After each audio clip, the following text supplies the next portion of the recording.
Senden sadece dikkat istedim. İstedim sevilen olum yolunu gözledim. Sevgine ihtiyacım vardı görseydin.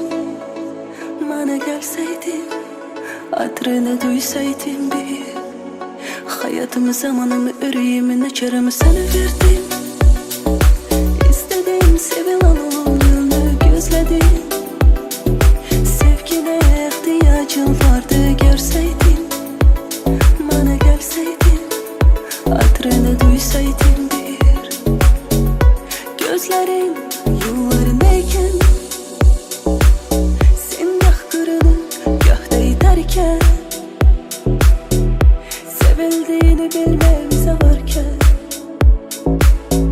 solacak rasa senin acı derken, bir hayatımız var onun acı kıymalar. Sana ruhunu veren adamı nece kırmalar. Hisleri suskun olup yaşamalar. Dokunmadan aşkımı nece sevmiyorlar. Senden sadece dikkat istedim.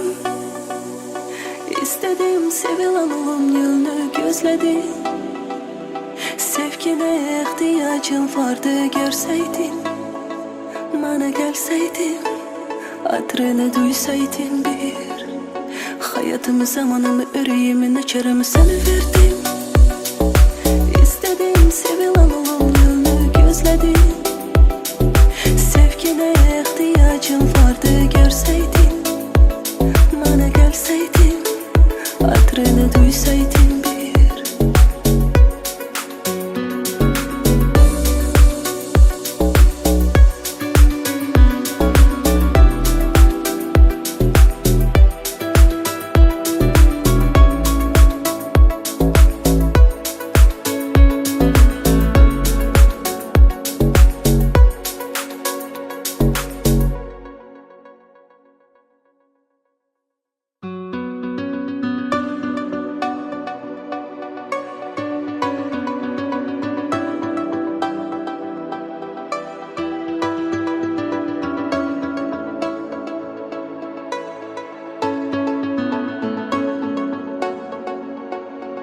Senden sadece dikkat istedim.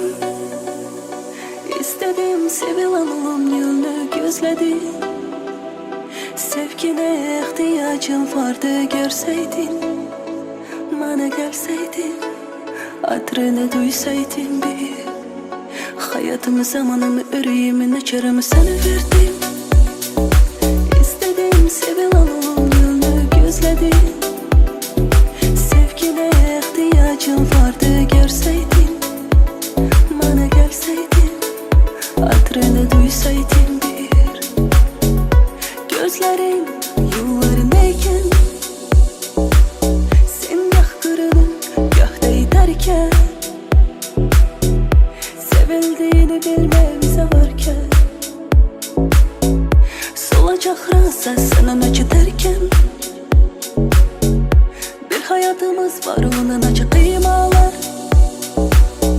Sana ruhunu veren adamı nece kırmalar. Hisleri suskun olup yaşamalar. Dokunmadan aşkımı nece sevmiyorlar. Senden sadece dikkat istedim. İstedim sevilen olum yolunu gözledim. Sevgine ihtiyacım vardı görseydin. Bana gelseydin, adrını duysaydın bir. Hayatımı, zamanımı, yüreğimi, neçerimi sana verdim. İstedim sevilen olum yolunu gözledim.